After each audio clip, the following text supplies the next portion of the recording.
Comilla crime inquiry গত 23টা পর্ব গেল।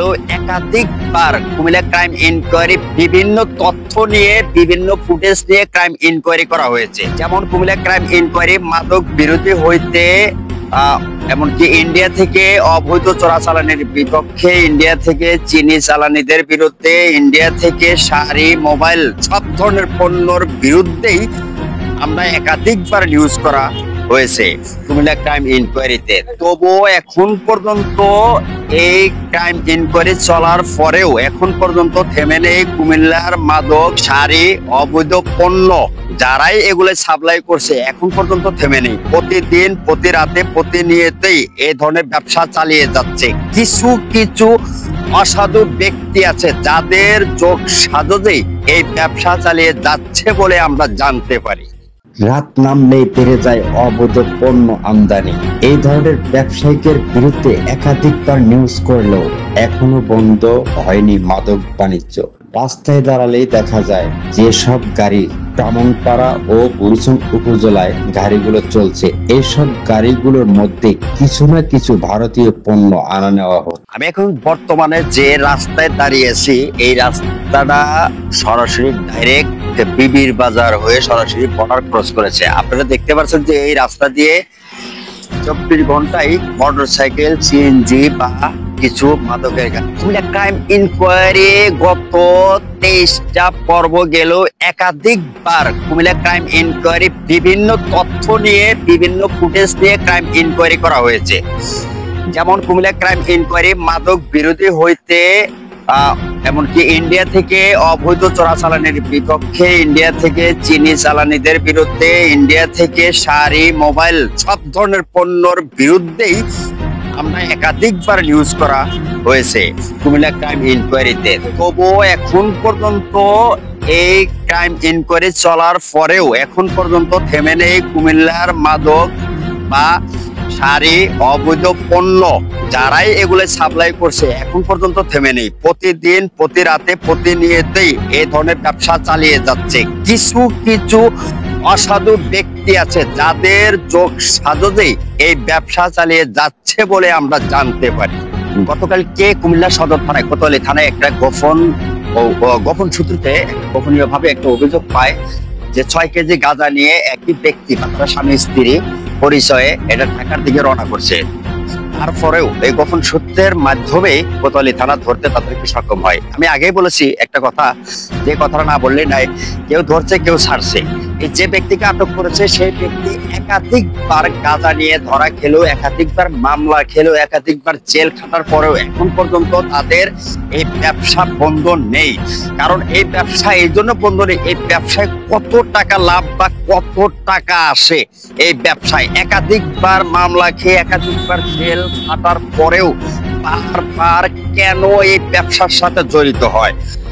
এই প্রশ্ন শুধু আমার না, এই প্রশ্ন সাধারণ জনগণের বা এই প্রশ্ন সাধারণ কুমিল্লাবাসীর। এই মাদকের ভিতরে কত টাকা আছে যে মাদক নিজের জীবনকে উৎসর্গ করে দিয়ে তারপরেও এই মাদক চোরাচালান করতে হবেই।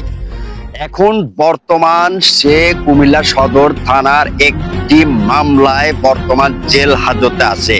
আমরা এক গোপন সূত্রে জানতে পারছি এই ব্যক্তি একাধিকবার মাদক মামলা খেয়ে জেল খাটার পরেও বারবার মাদক নিয়ে ধরা খায়। তবে এই ধরনের ব্যক্তি সমাজের দুশ্মন বা সাধারণ মানুষের দুশ্মন।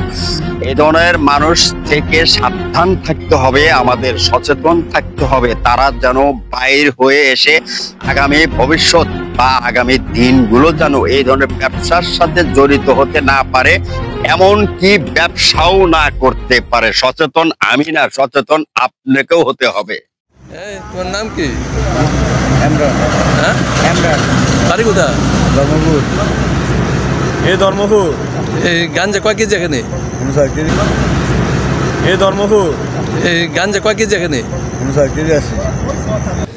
যে ব্যক্তিকে দেখতে পারছেন তার বাড়ি কুমিল্লার ধর্মপুর, সে একজন মাদক ব্যবসায়ী। তার কাজ শুধু মাদক বাণিজ্য করাই। সে একাধিকবার পুলিশের হাতে আটক হলেও এখনো তার ব্যবসা বন্ধ রাখেনি। জানা যায় কুমিল্লা কোতোয়ালি থানার পুলিশ গতকাল 6 কেজি গাঁজা নিয়ে আটক করেন এই দম্পতিকে এবং তাকে মাদক দেখিয়ে মামলা রুজু করে কোর্টে পাঠান। কিন্তু সে আবারও বাহির হয়ে এই ব্যবসা চালিয়ে যাবে। তবে এক সচেতন নাগরিক হিসাবে বলতে চাই, এই ধরনের মাদক বাণিজ্য করে যারা দেশ এবং দেশের মানুষের ক্ষতি করে আসছে তাদের প্রতিহত করুন। আগামী দিনগুলো যেন তারা আর এই মাদক ব্যবসা না করতে পারে এবং দেশের ক্ষতি না করতেও পারে। ওই কথা বলুন, কয় কেজি এখানে? 6 কেজি।